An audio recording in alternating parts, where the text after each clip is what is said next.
Coogs House. It's a busy weekend for the University of Houston. You've got the men's basketball team's got to kind of get right Friday night before heading off to the NIL Players Classic next week. You got Houston playing Baylor Saturday night in a in-state rivalry football game, and there's also this whole blue thing happening. Let's talk about it.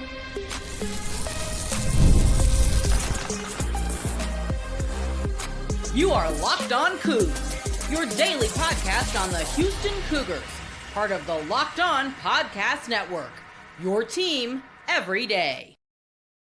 Welcome to Locked On Cougs, daily podcast about your Houston Cougars. I'm your host, Houston-born teacher and coach Parker Ainsworth. And whether you're a Houston fan or just a hater who came to step by, thank you for making Locked On Cougs your first listen of the day. Appreciate you making us first listen each and every day when joining the conversation. But don't say, tell us in the comments down below what type of fajita you're ordering these days. Today's show is brought to you by FanDuel, America's #1 sports book. More on that fun later. But I got to talk about this basketball game tonight. We'll talk about that in the third and final segment, kind of get you out the door ready for that one. And some other basketball news, hint, hint, nudge, nudge, in that segment. I want to talk about Houston's offense in the football world and kind of what to expect out of it this weekend. I also want to get into, I guess, first and foremost, what are like 3 things Houston's got to do to win this weekend against Baylor? Now, if you haven't heard, you've been living under a rock, or new to the show, new to the Houston Cougars, Houston hosts Baylor Saturday night. Houston is 4-6, needs to get to 6-6 before the season's over to get to bowl eligibility. Houston's going to be debuting a new version of the blue uniforms that they almost got sued over from the NFL last year. Trying to tie things to the city of Houston with the color light blue. I guess it's not officially called Columbia blue anymore or anything like that. It's the Houston blue, as I've got on my shirt here on the visual side of things. If you're on the YouTube, if you're in the YouTube audience, and so I got 3 things I think Houston's got to do in that one. First, I think they got to find a way to limit Bryson Washington. I don't want to say scared, like I'm like, anything more than like, oh man, if they don't, nervous is probably the better phrase. I feel like Bryson Washington, as I stumble over my words here, is the kind of running back that makes Houston hurt, because with one running back and very little other changes, they can do a lot of different things without really missing a beat. So Houston doesn't get a beat on what they're doing because of his versatility. He's balanced in his attack as far as where he goes in the line. I guess technically he's statistically hit the interior gaps more often.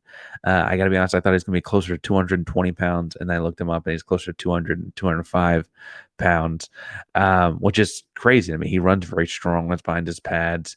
But even that like majority in the middle is not by a lot. His yards per attempt are kind of up and down. It's not like he's better on the right side, better on the left side, better in the middle, better on the edge, or whatever. All gaps seem to be the same. And then he's also got no like regular thing. It's not like he really hit Oklahoma State in the B gap, and he really hit on with the puller against Iowa State or whatever like that. There's no consistency thing there with him. He has runs of over 34 yards and hitting all 10 designated gaps in Pro Football Focus. They kind of delineate how far outside on your wide stuff you get. But either way, that's ridiculous. That's a pretty balanced running back. I think one way they can take advantage of him and slow him down is taking advantage of the right tackle. The right tackle's a weak spot on the offensive line for Baylor. That's where I put Keith Cooper, and I say dominate. And if you're not going to put Keith Cooper there, you're going to put Mack there. I think you got to have Brandon Mack there to dominate and not have him drop to hook curl flat from that spot. Whoever's playing on the right tackle needs to dominate that gap, kind of eliminate that part of the line, and then you can kind of shift your defense to the other side because you're forcing him there, right? Anyway, they've played a couple different guys at right tackle. I don't think they have one. I think it's part of their problem, so that's what I think they got to do there. I think Houston obviously has to win the turnover battle, but I think it's really important against Baylor more than anyone else on their schedule. I think every week could say, oh, win the turnover battle. That's really obviously an easy thing, but that's my second key to victory in this one for Houston. Because when you look at Baylor, they kind of rely super heavily on this offense churning like a machine, right? So in their 4-game win streak, they had 1 interception and one fumble that they did not lose, right? In the previous 3 games, they had 4 turnovers. They had 4 fumbles. 3 of them were lost against Air Force, and they had 2 fumbles and 1 loss in the Utah game, which was technically a non-conference game, but was against a common opponent. Um, they're a lot worse off when teams get extra possessions against them, and really when they get their own possessions taken away, right? They need the clean sheet. They need every possession, and frankly, their offense has gotten to be kind of an electric offense, scoring a lot of points. And we'll talk about that in the second segment, comparing offensive kind of things. But their offense is putting up a lot. And if you can take away some of those possessions, obviously you're taking that away, but you're also giving yourself more. Houston's going to need extra chances at offense at scoring the football to keep up, right? They're not going to be able to keep up in a possession to possession basis. They're going to get the ball a little bit extra in this one. And, again, you could say that every week, but when Baylor has this stark contrast, they were 2-4 when turnovers were even or worse, and 4-0 in the last 4 when they have so few. I mean, again, 1 interception is their only turnover over that 4-game window. And for what it's worth, that was in the closest game of those 4, right? I just think it's going to be a really important part of this matchup, and I think Houston's got the defense to do it. We know Halsey and Wilson can make picks. We've seen fumbles forced, etc. Any number of Houston Cougars can do it, so I'm not worried that they don't have the personnel or anything. They just have to get the ball a few more times. And then this last one of my keys here is a little more nuanced, and by that I mean it takes like a full sentence, but as opposed to win turnovers or limit Washington or whatever, right? But I think Houston's going to have enough passing threats of 5 or more yards, whether that's shots taken, completions, whatever, to lighten the box, to make Baylor actually pull some guys out of the box. Baylor's run defense is not tremendous or strong. I wouldn't say it's the worst Houston's played. It might be the worst in the Big 12 Houston's played. Anyway, the truth is they've got one really, really good linebacker. And outside of that, I don't know that they've got a whole lot going on in there. And so I think that Houston's got to use the multitude of backs they use. Sanford, bring back Burnett, put him in the rotation. DJ Butler's had a good couple weeks. Sneed, bring back Parker Jenkins, whoever we put in there, right? Needs to get some shine in this one. Also, when you look at like the last 2 games that Baylor lost, Iowa State, the most recent loss for Baylor, had 265 yards and 2 touchdowns on the ground. Obviously, that'd be a perfect day for Houston in this one, but that's a lot. And Iowa State's a pretty strong football team. We saw them up close and in person, but Houston also played 3/4 of neck and neck football with them. I think it's fair to say like they can be that kind of competitive. BYU, that lost the week before that for Baylor, had 150 yards on the ground and a touchdown. But I think the emphasis in that was seen in 2 of BYU's touchdown passes were on play action, right? And so again, those aren't running touchdowns, but they're impacted by the run game. And so establishing that, creating a little bit of a lighter box will really, I think, help Houston a lot in this one, because Houston's going to have to run the football. I know much of the dismay of the couple of listeners typing out comments like that's just what this offense does, right? This isn't the high flying, score 50 points a game kind of offense. They're going to win by keeping the ball for a long time, scoring long drives, and keeping the possession count for both teams relatively low. All that's to say that there is a path to victory in this one. It's not actually that outlandish, but it's going to rely on the offense some. And I want to talk some about that offense in the second segment.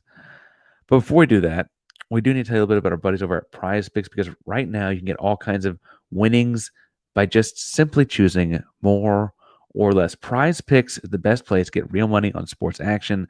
With over 10 million members and billions of dollars in awarded winnings, Prize Picks has made daily fantasy sports accessible to all. You just pick more or less on at least 2 players for a shot to win up to 100 times your cash. Run your game all season long with Prize Picks. Prize Picks invented the flex play, which means you can still cash out even if your lineup isn't perfect. You can double your money even if one of your picks does not hit. Prize Picks now offers Venmo for quick and easy deposits and withdrawals into your account this sports season.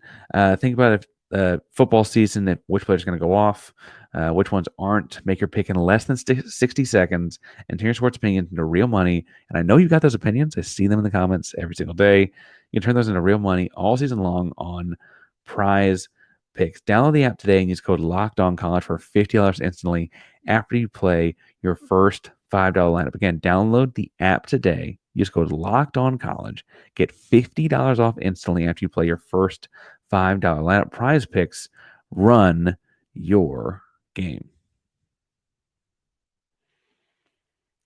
Park Ranger Locked On Cougs. You're talking Houston and Baylor this weekend. And I wanted to take a moment to talk about the offenses because, simply put, for the last 4 games, Baylor's offense has kind of been a very different monster than it was in the first 6 games. Again, if you go back to like July when I was looking at Houston's schedule, right? And I was okay, if they can get through this gauntlet that is this 5-game window in the middle of the season, Baylor's a winnable game on the backside of that, right? Houston beat Baylor a year ago. Arceneaux on the hot seat coming into the season, all that kind of stuff, right? And frankly, we thought some of those middle 5 teams were going to be tougher. We thought Arizona was going to like have a shot to win the league. Obviously, they still beat Houston, but they had a 5-game losing streak in there. We thought Utah was going to be better than they were. Kansas State was ranked, I guess, but we thought that was going to be a probable loss. Again, I've had them picked to win the conference in our preseason Big 12 show, right? Houston ran through that stretch fairly well, and now enters a Baylor week that in July, I'm like, oh, if they can beat Kansas State, they can definitely win that game. Instead, Baylor continues to look like a team that's getting a lot better fast, and the offense is a big part of that. In the 4-game win streak, they've scored 35 or more points in each game. They broke 40 twice. I don't know if 38, 42 rushing attempts is able to keep pace with that if you're only getting 2 or 3 yards a carry. I will say it keeps, I guess, that offense off the field. They're throwing quick strike kind of stuff. It feels very, not just because it's Baylor, although Baylor, Houston, you could call the Bryles Bowl in a weird, dark way. It does feel very Bryles-esque, how quickly they like to score. And I think the shame here is that Houston's defense is going to play really well this game. I just have a feeling things bounce back, kind of like they did after Kansas, to kind of bounce back for a couple games in a row, bouncing back after Arizona for a couple games in a row. Feels like what's going to happen with the defense. Just a good feeling. But it feels like even if they play well, Baylor's going to score more than 20. And that's unfortunate because when you look at Houston's schedule and Houston's results over the course of the season, if they're scoring more than 20, they let's just say they're in trouble, right? And Houston has not scored more than 20 all of that often. And I will say that I guess when they score more than 20, they typically win. That's a good sign, right? But honestly, like, they're losing games early in the season, 16-12, right? 20-0 against Iowa State.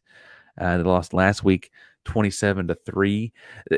The offense is not necessarily equipped at this point to break 20, as unfortunate as that is, right? And I hear your concerns. I can hear you typing on your keyboard right now. Tell me about it. But I will also say that as I look at this one, I kind of question why not. I mentioned in the opener that, Baylor's run defense is not great. And so you maybe will get away with getting 17, 21 points by running the football a lot.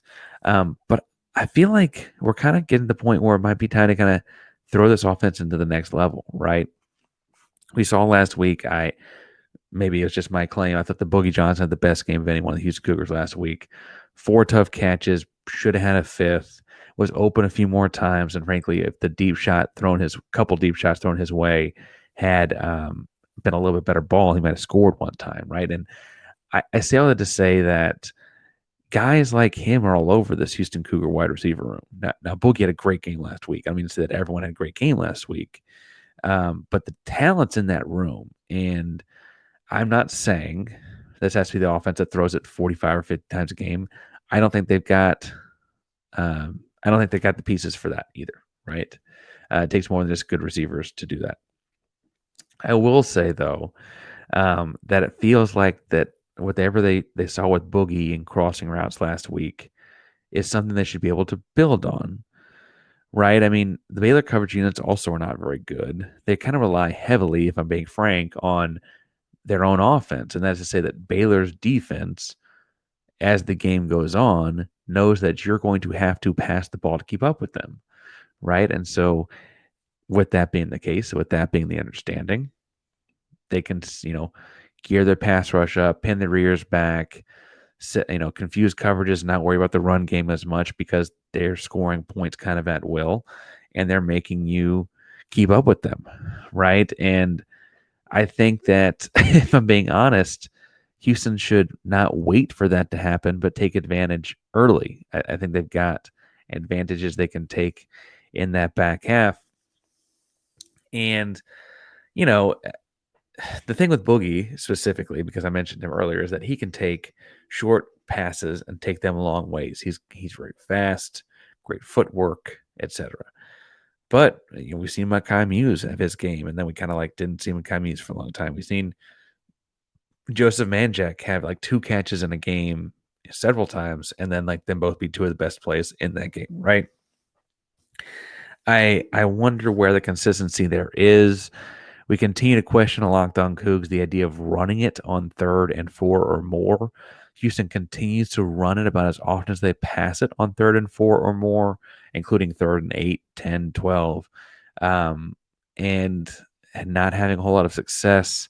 And the only argument I can see is that they're not having as much success either on passing on those downs. And I guess you could say the old adage for coaches is if you throw the ball, 3 things can happen and 2 are bad. But ultimately, I think that it's also, in part, they're not having the success on 3rd down throwing the ball because it feels like a very, I don't know, almost trick play kind of feeling. They do it so little now. If it's 3rd and 8, they need to run slant arrow. If it's, 3rd and 6, they need to run, post fade. They need to run concepts that are just quick hitters, rub route kind of stuff. That'll ultimately open some of these great receivers up in the flats or in the areas. Now, I will say, and not absolving all blame from players, there have been times too where great gadgets get drawn up and guys can't stay in bounds on the catch, or guys get popped and drop it over the middle or whatever, right? Those moments have happened. They're fewer and farther between than the called run plays on 3rd and 8 or whatever. But they do, I think, share some of the blame on this. Some of the execution's got to be there. I think there's probably a chicken and egg kind of situation with getting gun shy to not want to throw the ball because guys are making plays, because you never do it, so not really ready for it. There's something going on there, I think, too, with this. Anyway, the offense has to find some way to put up points this weekend. A good defensive effort against Baylor probably still gives up 21 points. I think Houston wins 24-21, looking at a late field goal. I don't know if it'll be when the clock expires necessarily again, but I think Houston wins this one late, feeding off of a lot of crowd energy. Now, I mentioned a couple times this week, this is a weekend that I'm at a fall wedding. Fall weddings are great during football season. I will say it's one of the things that you go to when you care about people. So we're going to go to a fall wedding this weekend. And so my watching of the game will be sporadic because it's nighttime kind of stuff. And we'll find some way to get to you, if not Saturday night, Sunday morning, with something about this game to break down. Hopefully breaking down a win. Another game that has kind of a similar vibe to it, though, as far as figuring out exactly how we're going to get to talk about it afterwards, is the Houston basketball game Friday night. Houston plays Hofstra in what feels like a get-right kind of game. And I want to talk some about that in a second and other potentially big basketball news that could be on your horizon. Before we get too far, I was going to tell you about Z Biotics because I mentioned I'm going to a wedding this weekend. And one of the things I'm actually bringing with me is Z Biotic because Z Biotics probiotic drink is the world's first genetically engineered probiotic. It was invented by PhD scientists to tackle rough mornings after drinking. And here's how it works. When you drink alcohol, it gets converted into toxic byproduct in your gut. And that byproduct, not dehydration, is what's to blame for your rough next day. Pre-alcohol induces an enzyme to break down this byproduct. Just remember to take Z-Biotics your first drink of the night, drink responsibly, and you'll feel your best tomorrow. Now, we'll talk about how that goes, I guess, over the course of the weekend. But step 1, you drink the pre-alcohol. Step 2, you drink responsibly. And step 3, you enjoy your next day. Go to zbiotics.com to learn more and get 15% off your first order when you use code LOCKEDONCOLLEGE at checkout. Z-Biotics is backed with a 100% money-back guarantee. So if you're unsatisfied for any reason, they'll refund your money, no questions asked. Remember to head to zbiotics.com/LockedOnCollege. Use code LockedOnCollege at checkout for 15% off. Today's show is also brought to you by FanDuel, America's #1 sportsbook, and it's time to get in on the NFL action. Football in Houston is multiple days a week, folks, and right now new customers get $5. Can bet $5 and get $150 back in bonus bets if they win. The FanDuel Sportsbook app gives you everything you need to place live bets on NFL all in one place. So when you get a hunch in the middle of the game, you can check out the latest stats, view live play-by-play, and so much more all on the same page when you place your bets. Just visit FanDuel.com to join today. Get started with $150 back in bonus bets if you win your first $5 bet. That's FanDuel.com.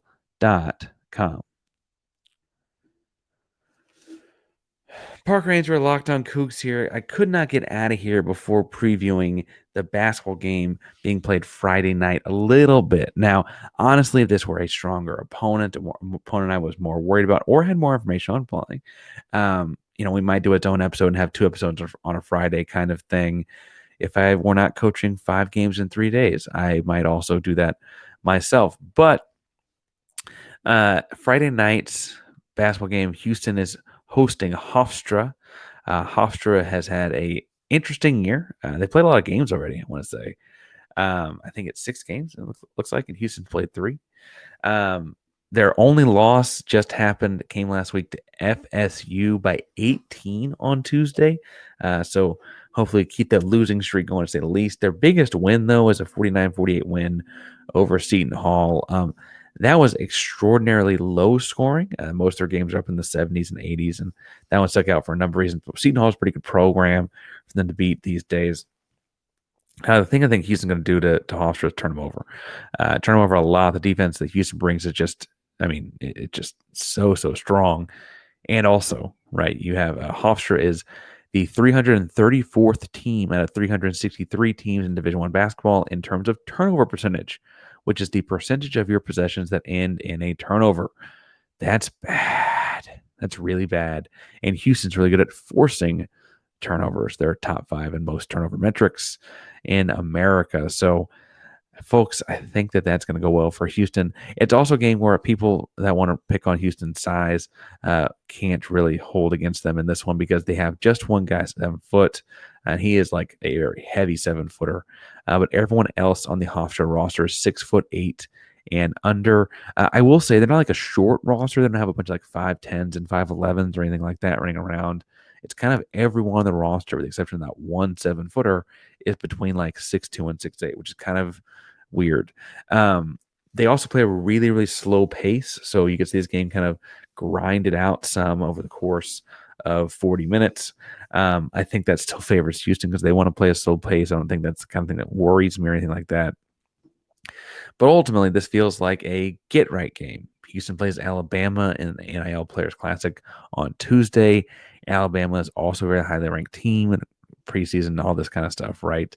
And that's a major showing for Houston in every way, right? Especially after playing Auburn just a couple weeks ago. The last good, have some warm up for this. The last good team you played, you lost a close one where the freshman guard went crazy.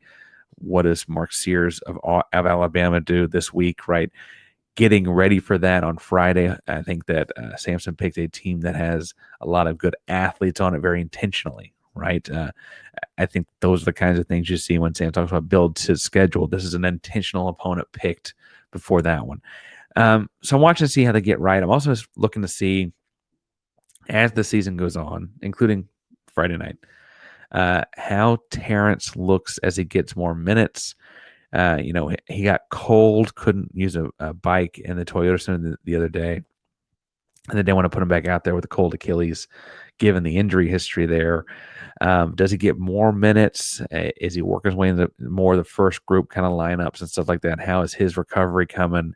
Kind of the same question with Javier Francis, right? Where does he fit in? And then I want to look for where you get more shooting out of. The three starting guards are shooting the ball really well.